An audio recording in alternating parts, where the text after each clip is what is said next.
पूछा है वो बीत गई है। वो ये पूछ रही है कि जिंदगी ऐसी बीती चली जाती और थकान लगने लगी, कुछ मिलता हुआ मालूम नहीं पड़ता है, तो ऐसी जिंदगी से क्या फायदा है? पहली बात तो ये समझनी चाहिए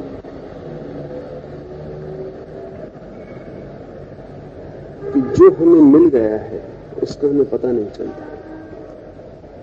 जिंदगी खुद इतनी बड़ी चीज है जो हमें मुफ्त मिल गई है, लेकिन उसके लिए हमारे मन में कोई धन्यवाद ही नहीं। हम कहते हैं और कुछ मिलना चाहिए। अगर और कुछ भी मिल जाएगा तो उसके लिए हमारे मन में धन्यवाद बंद हो जाएगा। हम कहेंगे और कुछ मिलना चाहिए। जिंदगी इतनी बड़ी चीज है जो हमें मिली है, और जिंदगी इतनी असंभव चीज है जो हमें मिली है। कोई 2 अरब सूरज, 2 अरब सूरजों पर इतने ही अरब पृथ्वियां हैं उन सूरजों की, और इस एक छोटी सी पृथ्वी पर अभी जीवन है। ये न होता तब तो बड़ा सहज था मामला।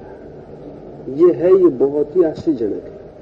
इस पृथ्वी पर भी करोड़ों प्रकार की योनियां हैं, उनमें भी अकेले मनुष्य को थोड़ा सा बोध है। बोधपूर्ण जीवन अकेले मनुष्य के पास है। ये इतनी बड़ी घटना है जीवन का होना और चेतना का होना, लेकिन हम कहते हैं कि जीवन बेकार मालूम पड़ता है क्योंकि कुछ और मिलता है। इसमें पहली भूल तो ये हो रही कि हम जीवन इतनी बड़ी घटना है, जीवन मिल गया है, इससे ज्यादा और मिलने को हो भी क्या सकता है। होना भी इतनी बड़ी बात है कि जिसका हम कोई कीमत नहीं आंक सकते, क्योंकि अगर हम ना हो तो किससे शिकायत करेंगे, और अगर हम ना हो तो हम कैसे रोक सकते हैं ना होने को। लेकिन हम हो सके हैं। इतना अद्भुत मिरेकल घट गया है, लेकिन उस पर हमारी कोई नजर ही नहीं। तुम कुत्ता नहीं हो, बिल्ली नहीं हो, चूहा नहीं हो, आदमी हो, पत्थर नहीं हो, और तुम्हारे भीतर चेतना है। लेकिन ये 2 कौड़ी की बातें हमारे लिए। हम कहते हैं कि जीवन बेकार है क्योंकि हमें कुछ और चाहिए। क्या चाहिए तुम्हें? इतनी बड़ी चीज जब तुम्हें बेकार लग रही है तो तुम्हें कुछ भी मिल जाए तो बेकार लगेगा। यानी तुम्हारे सोचने का, मापदंड करने का ढंग ही गलत है। तुम्हें कुछ भी मिल जाए तुम कहोगे कि बेकार है। तो पहली तो बात यह कि जीवन की धन्यता को अनुभव करना जरूरी है अगर आनंदित होना हो। जो मिल गया है वो क्या है इसे पहचानना जरूरी है। लेकिन मनुष्य के मन की बुनियादी भूल ये है कि जो है वो हमें दिखाई नहीं पड़ता। एक अंधे आदमी को पता चलता है कि आंख होती तो कितना आनंद होता, आंख वाले को कभी पता नहीं चलता कि क्या आनंद है। अंधे आदमी से पूछो तो वो कहेगा सब खोने को तैयार हूं, आंख मिल जाए। आंख वाले से पूछो, वो कहेगा आंख का कोई सवाल ही क्या। जो हमारे पास है वो हमें दिखाई नहीं पड़ता। मेरे एक मित्र हैं, वो मुझे मिलने आते थे, वर्षों से आते थे। जब भी मुझे मिलने आते थे तो वो खुद ही इतनी बात करते थे कि मुझे सिर्फ हाँ और ना करनी पड़ती थी। इससे ज्यादा मैंने कभी उनसे बात नहीं की।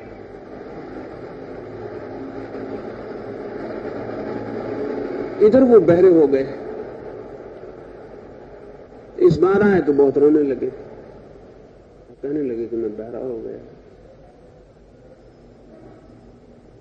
तो मैंने कहा इसमें रोने की क्या बात है, तुम सदा से बहरे थे, तुमने कब किसको सुना था?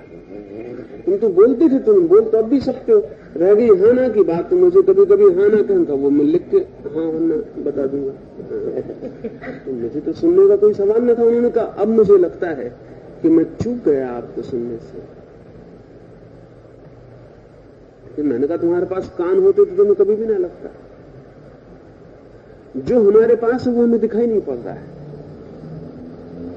जो हमारे पास नहीं है उसका हम हिसाब लगाए बैठे, और जो हमारे पास है वो इतना है कि जो हमारे पास नहीं है उसका हिसाब लगाना ही ना समझिए, उसका कोई मूल्य नहीं।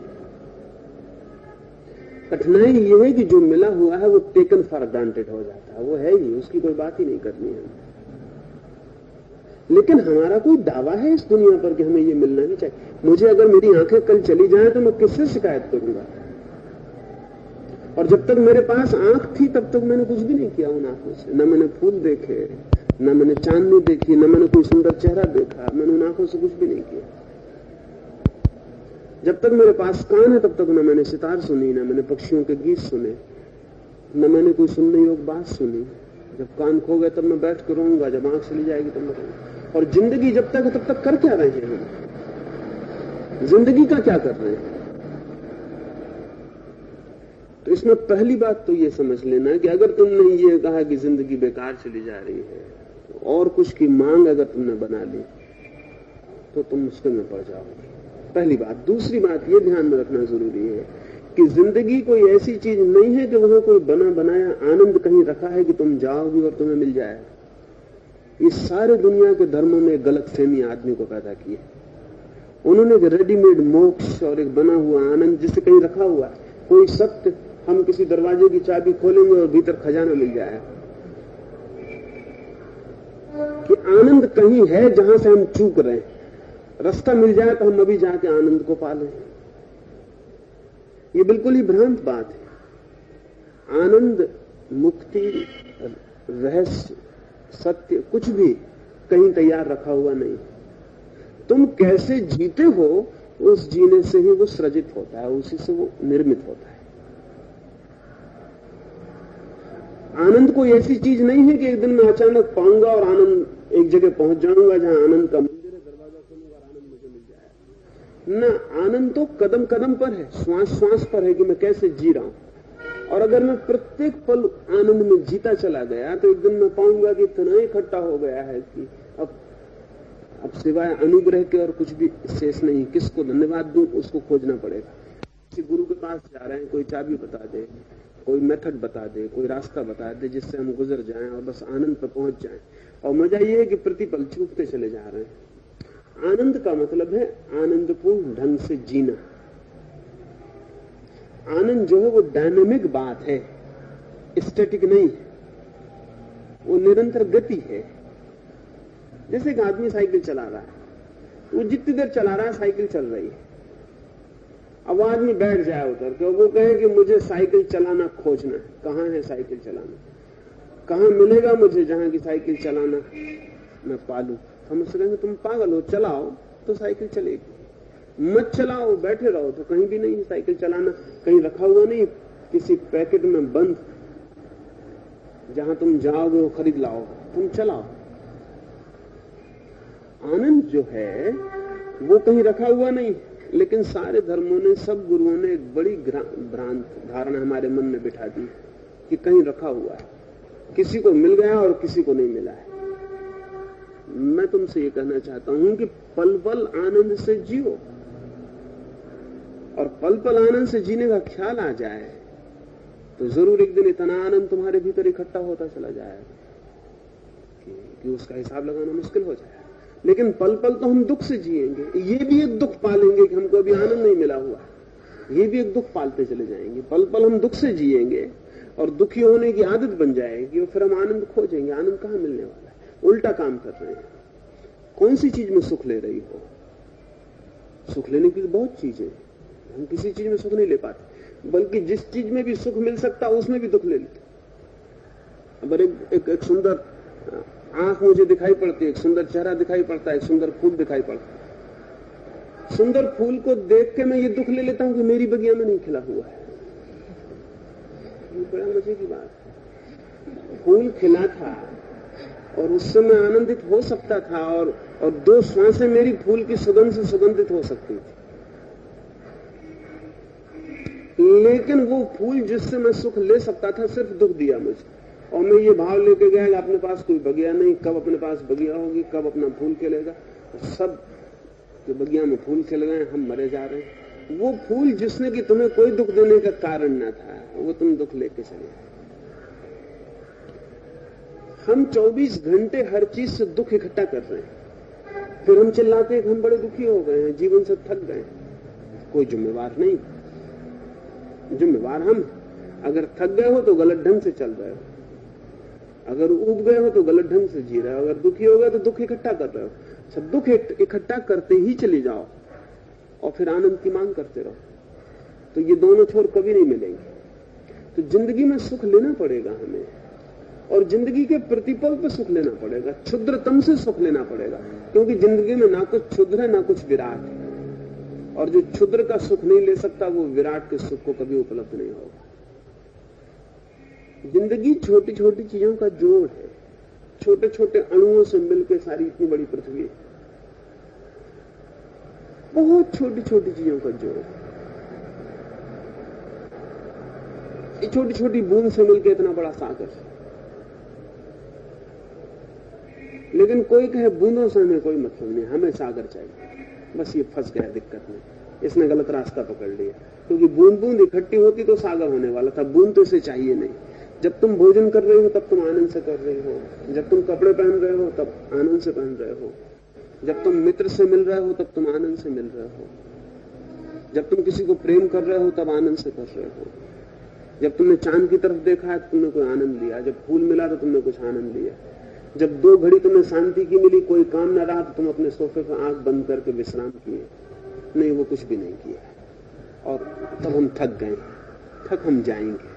जिंदगी बहुत मौके दे रही है, हम सब मौके चूक जाते, और हर चीज में हमने तरकीबें बना रखी।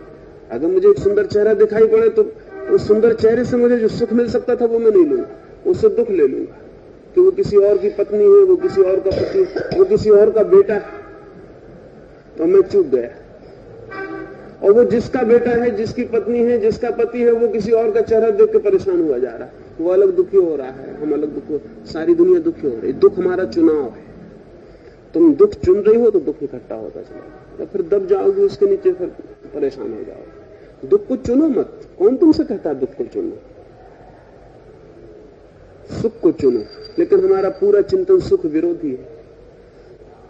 तो हम उस आदमी को अच्छा कहते हैं जो दुख चुनता है। अब हम बड़ी मुश्किल में पड़ गए। जो आदमी दुख चुनता है वो बहुत अच्छा आदमी, जो आदमी सुख चुनता है वो अच्छा आदमी है ही नहीं। हमें वो आदमी जसते नहीं, उसमें कुछ खूबी की बात है जो सुख चुन लेता है। पर दुनिया को जाने तो तुम अपनी फिक्र करो और सुख चुनने की फिक्र करो। 24 घंटे ऐसे जियो कि हम हर चीज से सुख निकालेंगे, और देखो 24 घंटे के बाद कहां दुख है।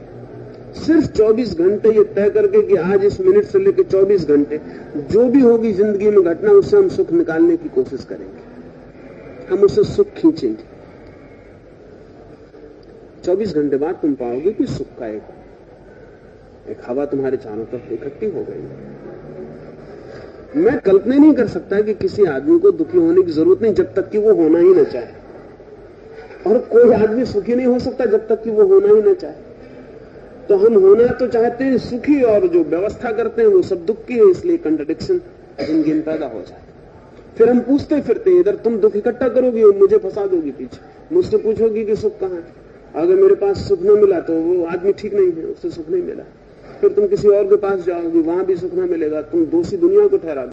मैं हैरान हूं कि मेरे पास कोई आएगा तो मैं जानता हूं कि आदमी मुझसे दुख चुनेगा, कि सुख वो भी मुझे पता चलना शुरू हो जाता है, लेकिन मैं भी कुछ नहीं कर सकता। मैं जानता हूं कि ये दुख चुन रहा है, वो मुझसे भी दुख इकट्ठा करके ले जाए। कोई वजह न थी, मुझसे दुख चुनने की क्या वजह थी? मुझसे अगर कुछ सुख मिल सकता था ठीक था, नहीं तो ये आदमी ठीक नहीं, अपने रास्ते पे चले गए। इस आदमी से दुख चुनने की क्या जरूरत, लेकिन इससे दुख चुन लिया जाए। और जिससे तुम दुख चुन लोगी वो तुम्हें दुश्मन मालूम पड़ने लगेगा, और जिससे तुम सुख चुन लोगी वो तुम्हें मित्र मालूम पड़ने लगेगा। उस आदमी के ही इस जगत में मित्र हो सकते हैं जो सुख चुनने की कला जानता है। वो आदमी दुनिया में दुश्मन ही दुश्मन देखने लगेगा जो दुख चुनने की कला सीख गया, और हम दुख चुनने की कला सीखते हैं। अब अभी मैं 2 दिन पहले एक सज्जन मिलने आए, तो वो मुझसे पूछने आए हैं कि शांति कैसे मिले, बड़ा मन अशांत है। शांति खोजने आए हैं मेरे पास, मन बड़ा अशांत है, शांति कैसे मिले।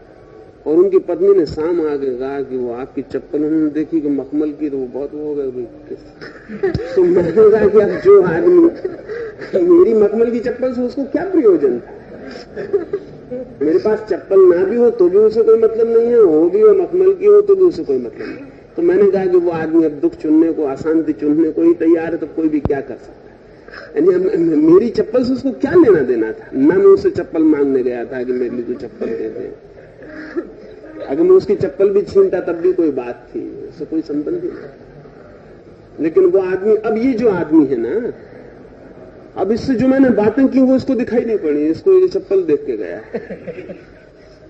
तो उसने अपनी पत्नी से कहा कि वहां मुझे नहीं जमता कुछ, क्योंकि वो चप्पल तो क्या जरूरत साधु को ऐसी चप्पल पहनने। मैंने उसको कहा मैं साधु हूं या असाधु, ये मेरे जानने की बात है। इसका कुछ भी निर्णय करना तो मुझे करना। नरक स्वर्ग के दरवाजे में पहुंचूंगा तो मैं पहुंचूंगा, जवाब सवाल भगवान से कुछ करने होंगे तो मैं कर लूंगा, इस चप्पल के लिए कुछ बातचीत चलेगी तो मैं उत्तर दूंगा, तुमसे तो कहीं गवाही भी नहीं लूंगा। तुम क्यों बीच में पड़ते? तुम्हें क्या मतलब? तुम आए थे अपनी शांति खोजने, लेकिन तुम यहां से भी अशांति खोजते थे। हमारा जो दिमाग है वो पूरे वक्त कैसे काम कर रहा है इसको समझने की कोशिश करो। क्या वो अशांति चुनने के रास्ते खोज रहा है, दुख चुन रहा है? जहां भी जा रहा है वहां से कांटे चुन रहा है तो वो चुनता चला जाए, फिर बहुत मुश्किल है, फिर बहुत कठिन। और 24 घंटे तुम्हारा चुनाव ही तुम्हारा व्यक्तित्व बनेगा।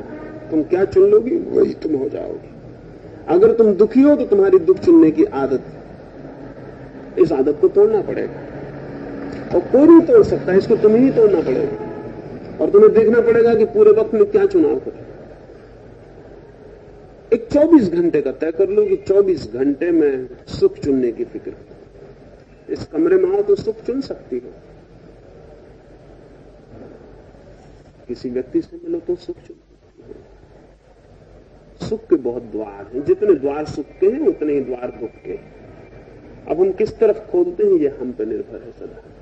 और जब तुम जिंदगी में सुख के ही द्वार खोलने में समर्थ हो जाते हो कि हर जगह सुख का द्वार खोल लेते हो, हर जगह, तो अंत में जीवन के जो इतना सुख तुम पर बरस पड़ता है, ये सारे सुख की वर्षा ही तुम्हें अंततः, जिसको तुम आनंद कहो, मोक्ष कहो, उसमें तुम्हें ले जाती है। एक उमर खयाम ने मजाक में एक बात कही, उसने तो सब कुछ मजाक में कहा है, और दुनिया में जो बहुत गंभीर लोग हुए हैं उन्होंने सारी बातें मजाक में कही हैं। बंद करो ये शराब पीना, और अगर बंद नहीं की तो स्वर्ग चूक जाओगे। तुम्हें शायद पता नहीं कि स्वर्ग में शराब के चश्मे बहते हैं, झरने बहते हैं। तो उमर खयाम ने कहा कि बस बहुत ही अच्छा हुआ तुमने ये और बता दिया, मैं उसी का अभ्यास कर रहा हूं। और तुम ध्यान रहो, जब हम दोनों स्वर्ग के चश्मे पे पहुंचेंगे तो मेरा तो शराब पीने का अभ्यास रहेगा, तुम्हारा बिल्कुल नहीं रह जाएगा। तुम बड़ी मुश्किल में पड़ जाओगे। तुम पियोगे कैसे? जिसने कुल्हड़ में नहीं पिया वो झरने में कैसे पिएगा? तो उमर खयाम ने कहा मैं तो कुल्हड़ में पीता रहूंगा, ताकि अभ्यास बना रहा है, अभ्यास बढ़ाता चला जाऊंगा, ताकि जब पूरी नदी सामने आए तो ऐसा ना हो कि हम नदी पर खड़े रह जाएं और पीने की सामर्थ्य न रहे। अब वो बात बिल्कुल ठीक ही कह रहा है। जिसने कुल्हड़ में सुख नहीं जाना वो विराट आनंद को कैसे जानेगा? जिसने क्षण में सुख नहीं जाना वो शाश्वत सुख को कैसे जानेगा? लेकिन अब तक हमें जो लॉजिक सिखाया गया वो उल्टा है। वो ये कहता है क्षण के सुख को छोड़ो, ये क्षणभंगुर सुख है, इसको छोड़ोगे तो तुमको स्थायी सुख मिलेगा। ये तर्क ठीक मालूम पड़ता है लेकिन बिल्कुल ही गलत है। जिसने क्षणभंगुर का भी सुख नहीं जाना वो स्थायी सुख को कैसे जान सकेगा? कुल्हड़ में शराब पीना जिसने सीखी है वो किसी दिन झरने की शराब में भी डूब सकता है। वो जो क्षण से सुख आ रहा है उसको लो।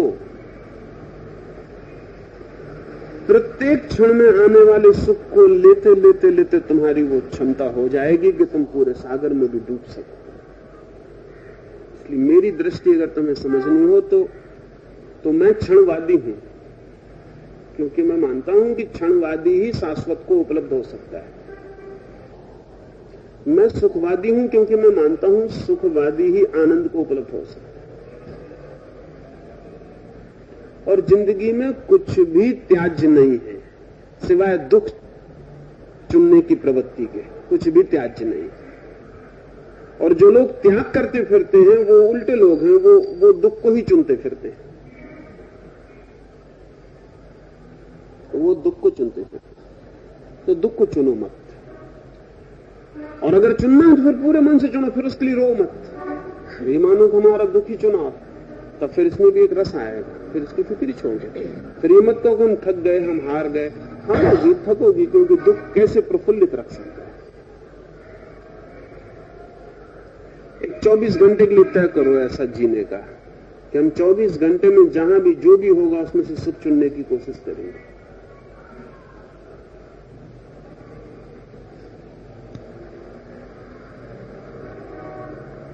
ये जो